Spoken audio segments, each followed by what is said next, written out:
malah login Mobile Legend kan mau presentasi. Iya, maaf tadi kepencet. A few moments later.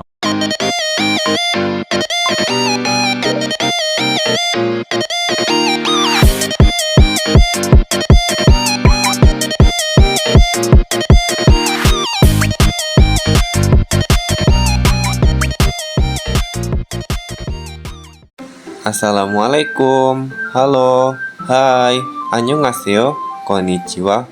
Sawadee-ha. Ni hao. Apa kabar semua?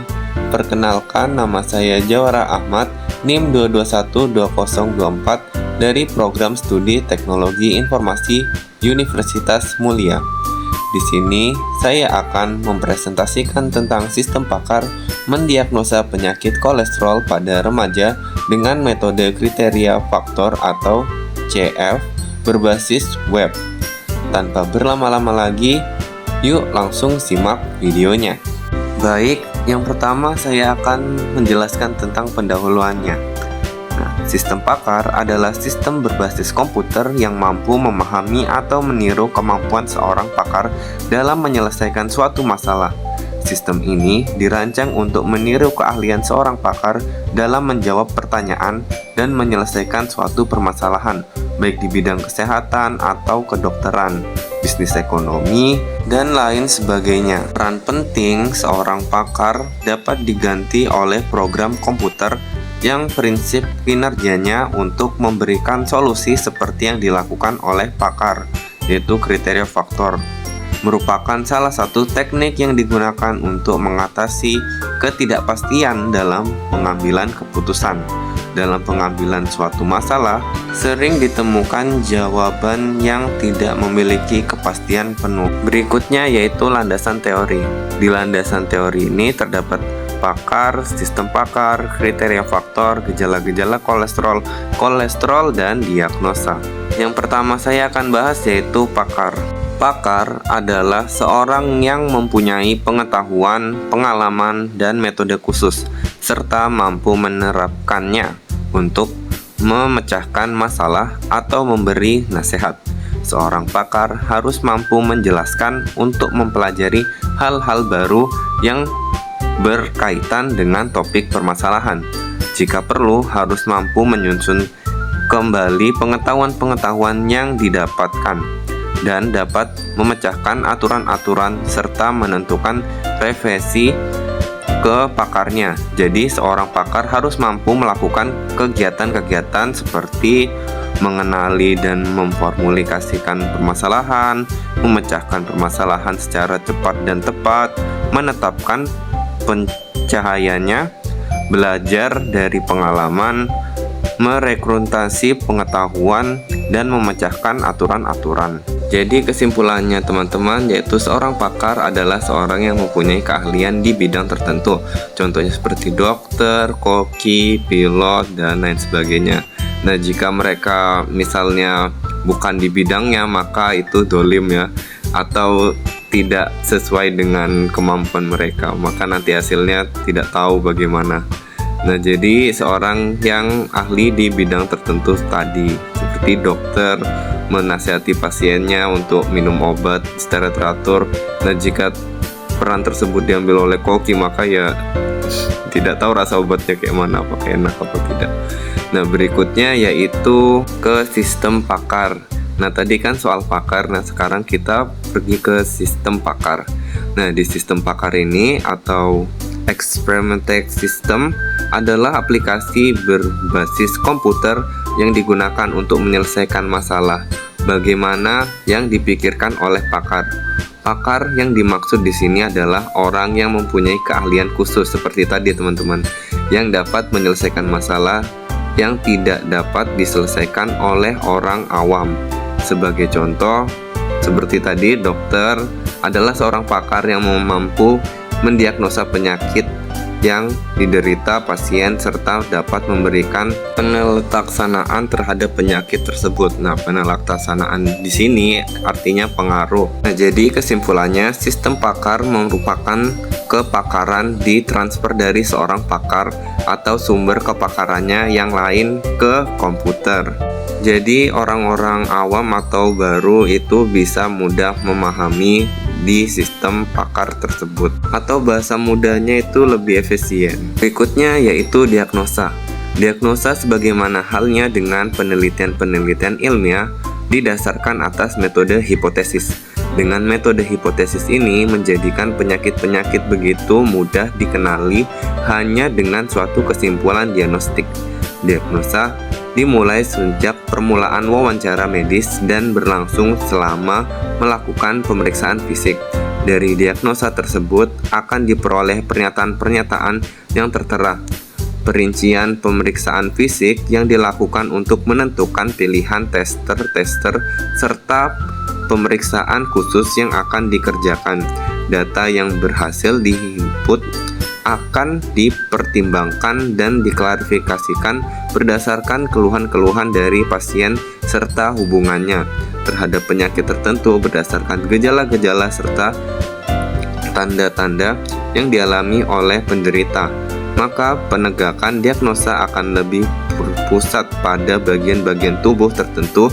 Dengan demikian, penyebab dari gejala-gejala tanda-tanda tersebut dapat dilakukan dengan mudah dan akhir pemerolehan kesimpulan awal mengenai penyakit tertentu. Nah, jadi kesimpulannya di sini, diagnosa merujuk pada proses identifikasi penyakit atau kondisi medis berdasarkan gejala, pemeriksaan fisik dan uji diagnostik. Fungsinya membantu dokter memahami sumber masalah kesehatan pasien dan membantu rencana perawatan. Nah, berikutnya teman-teman yaitu kolesterol. Kolesterol adalah lemak berwarna kekuningan berbentuk seperti lilin yang diproduksi oleh tubuh manusia, terutama di dalam liver atau hati. Kolesterol terbentuk secara ilmiah. Dari segi ilmu kimia, kolesterol merupakan senyawa lemak kompleks yang dihasilkan oleh tubuh dengan macam-macam fungsi, antara lain untuk membuat hormon stres, hormon kolesterol adaptif, vitamin D, dan membuat garam ependu yang membantu usus untuk menyerap lemak. Jadi, jika takarannya pas atau normal, kolesterol berperan penting dalam tubuh.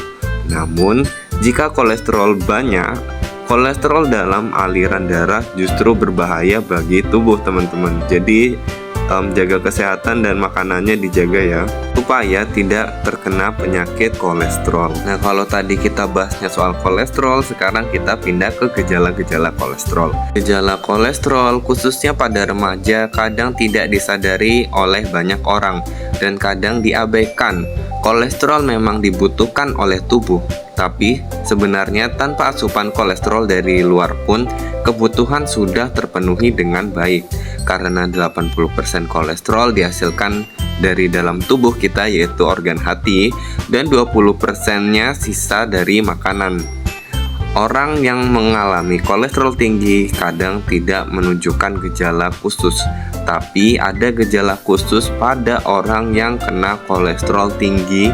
Gejala kolesterol tinggi yaitu 1. Rasa sakit atau pegal di tengguk kepala bagian belakang. 2. Pegal ini sampai juga ke pundak. 3. Kaki belakang juga terasa sakit. 4. Mudah capek. 5. Gampang mengantuk. Nah, jadi teman-teman dari 5 gejala tadi, apakah kalian mengalami 5-5-nya? Kalau 5-5-nya terasa, berarti Anda terkena kolesterol dan harus berobat ke rumah sakit terdekat atau berobat ke apotek klinik terdekat lah. Berikutnya yaitu kriteria faktor atau faktor kepastian. Diperkenalkan oleh Swerding-Leaf Bronchen-Hahn adalah pembuatan MYCIN Westless 1984. Kriteria faktor atau CF merupakan nilai per meter klitis yang diberikan MYCIN untuk melanjutkan besarnya kepercayaan dalam menghadapi suatu masalah sering ditemukan jawaban yang tidak memiliki kepastian penuh. Ketidakpastian ini bisa berupa probabilitas dan kebolehan jadian yang tergantung dari hasil suatu kejadian. Hasil yang tidak pasti disebabkan oleh dua faktor, yaitu aturan yang tidak pasti dan jawaban pengguna yang tidak pasti atas suatu permasalahan atau pernyataan yang diajukan oleh sistem. Hal ini sangat mudah dilihat pada sistem diagnosa penyakit, di mana pakar tidak dapat mengidentifikasikan terhadap hubungan antara gejala dengan penyebab secara pasti. Dan pasien tidak dapat merasakan suatu gejala dengan pasti pula. Pada akhirnya ditemukan banyak kemungkinan diagnosa. Nah, jadi kesimpulannya yaitu pasien mengalami penyakit ini dan gejalanya tersebut, tapi sistem atau pakarnya ini tidak tahu apa maksudnya tersebut. Jadi kriteria faktor atau faktor kepastian diperkenalkan untuk mengamati apa sih yang kurang dari diagnosa tersebut. Masih di kriteria faktor, yaitu probabilitas dan kriteria faktor.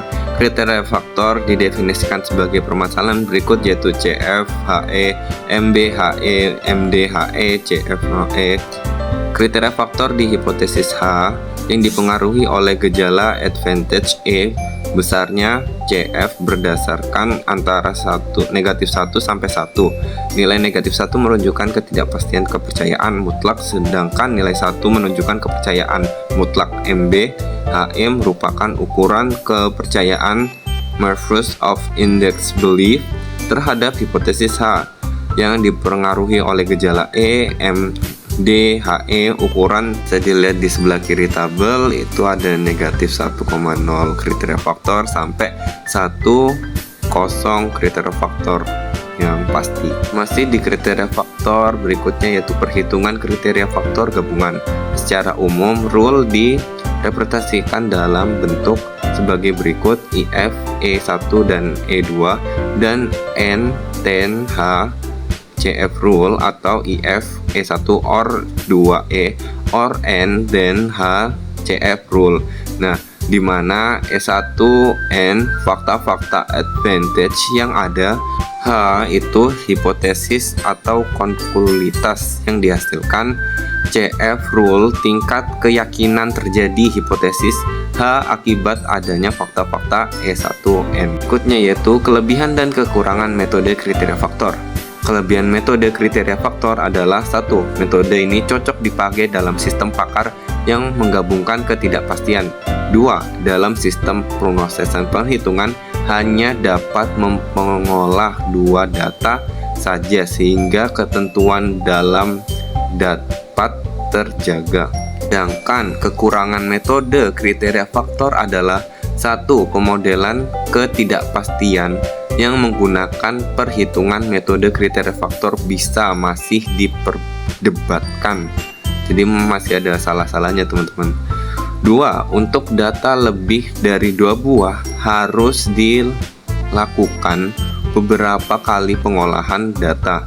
Nah, jika lebih dari 2 maka ribet sekali kalau ngitung datanya, teman-teman. Berikutnya analisis dan rancangan program. Ada analisa gejala penyakit kolesterol pada remaja, ciri-ciri gejala penyakit kolesterol pada remaja, algoritma sistem pakar untuk mendiagnosa penyakit kolesterol, perancangan use case diagram, dan implementasi. Yang pertama, analisis. Jadi analisis di sini ada penerapan teknologi artificial intelligence atau AI. Ada beberapa aturan yang sering digunakan. Salah satunya adalah kriteria faktor. Kriteria faktor merupakan perhitungan tingkat kepastian terhadap kesimpulan yang diperoleh yang dihitung berdasarkan nilai probabilitas penyakit karena adanya advantage atau gejala.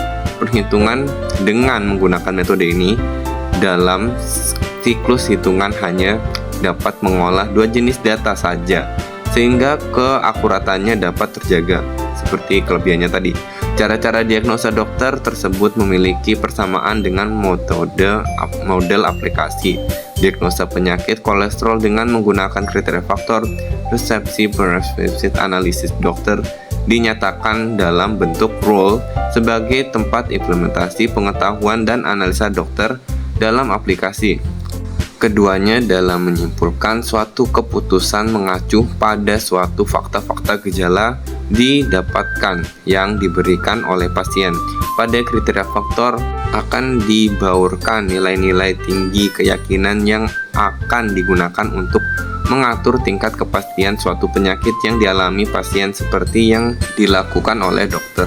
Berikutnya yaitu gejala penyakit kolesterol pada remaja. Data-data dasar yang telah didapatkan digunakan dalam operasional konstitusi dan sebagai bahan untuk mempresentasikan pengetahuan dalam sistem pakar.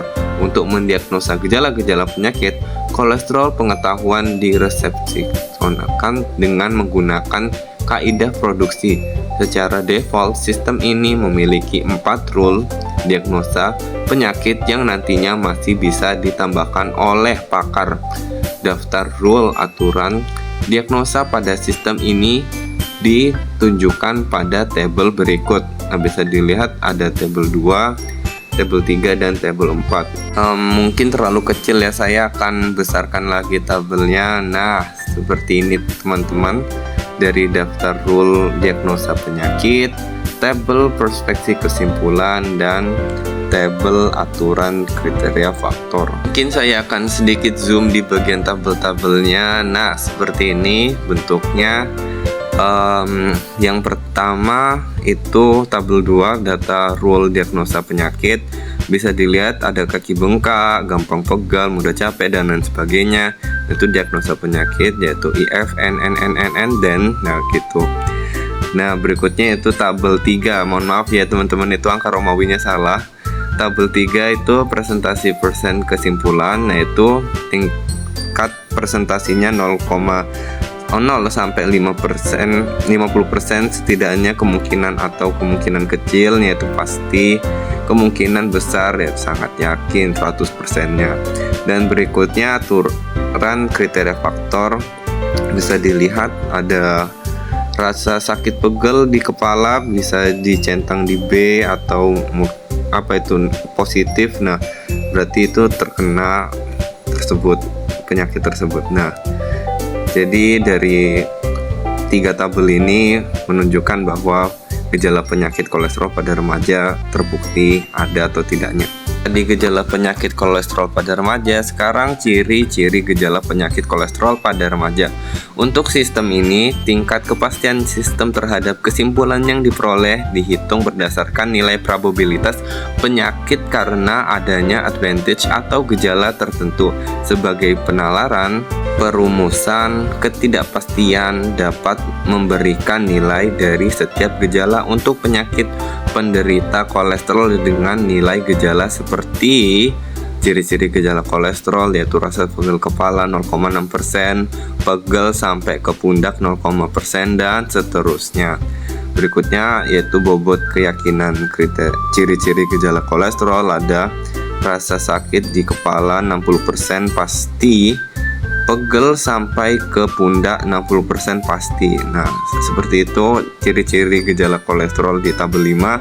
Dan tabel 6 yaitu bobot keyakinan ciri-ciri pada kolesterol. Berikut yaitu algoritma sistem pakar untuk mendiagnosa penyakit. Nah, bisa dilihat di sini. Yang pertama mulai, kedua ambil semua gejala yang menentukan aturan nama penyakit.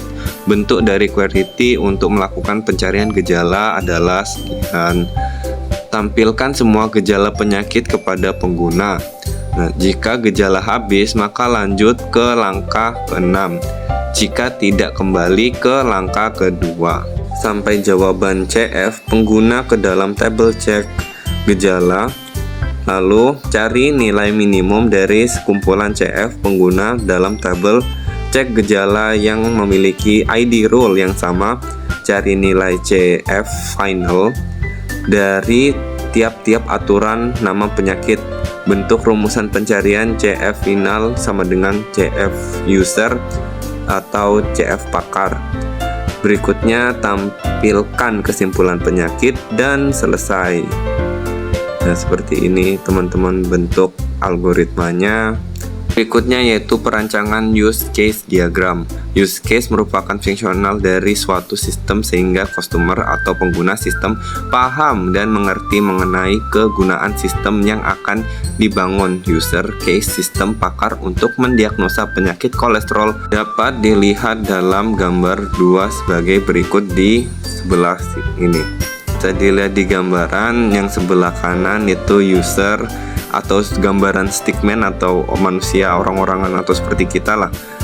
Yang sebelah kiri yaitu sistemnya atau gambar seperti laptop atau PC. Yang dilingkar-lingkarin itu apa keperluan kita seperti menginput data proses, mengidentifikasi data gejala penyakit, kesimpulan, menerapkan tingkat penyakit terhadap kriteria faktor, dan lain sebagainya. Berikutnya yaitu kita pergi ke implementasi. Bisa dilihat di sini ada input, memilih pilihan, output, tampilan, proses yaitu bila memilih file, mendapatkan pilihan terhadap presentasi gejala, bila memilih diagnosa, tampilkan form diagnosa, bila memilih tampilan format testingnya, bila memilih keluar maka keluar dari program. Nah, seperti aplikasi yang di PC teman-teman. Di implementasi yaitu from data pasien, bisa dilihat di sini kode pasien, nama pasien, alamat, nomor HP,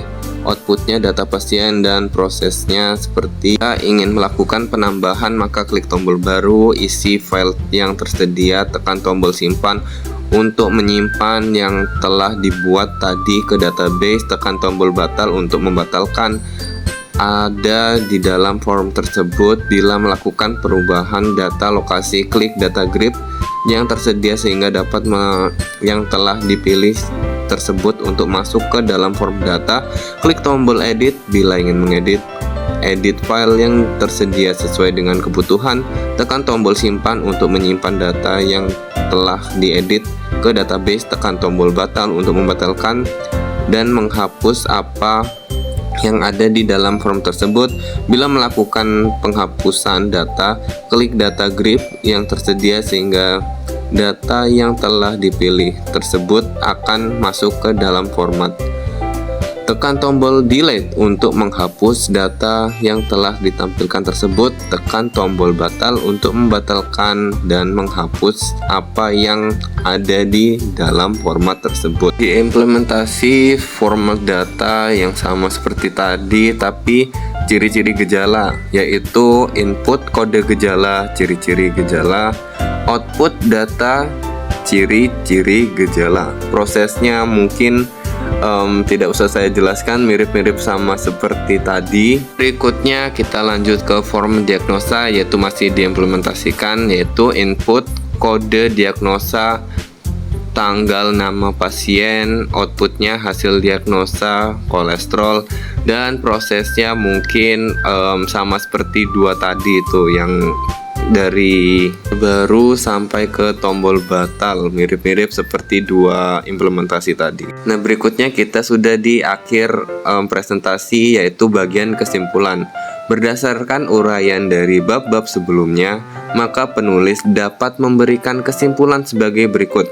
1. Dalam presentasi gejala penyakit kolesterol pada remaja memiliki 8 rule atau aturan diagnosa yang selanjutnya dilakukan basis pengetahuan untuk digunakan menentukan pasien menghadapi penyakit kolesterol atau tidak. 2. Penerapan metode kriteria faktor atau CF dapat mempermudah dan memberikan perhitungan penyelesaian berapa pasti para user atau pengguna mengetahui penyakit kolesterol pada remaja. Baik, itu mungkin presentasi dari saya mengenai sistem pakar mendiagnosa penyakit kolesterol pada remaja dengan metode kriteria faktor atau CF berbasis web. Mungkin cukup sekian dari presentasi saya. Jika ada salah kata mohon dimaafkan, dan saya ada satu pantun lagi nih untuk penutup terakhir. Hari Senin ke kota tua, naik kuda membawa pepaya. Terima kasih hadirin semua sudah berkenan mendengarkan saya. Saya Jawar Ahmad pamit undur diri. Terima kasih. Sayonara, kamisamida. Wassalamualaikum warahmatullahi wabarakatuh.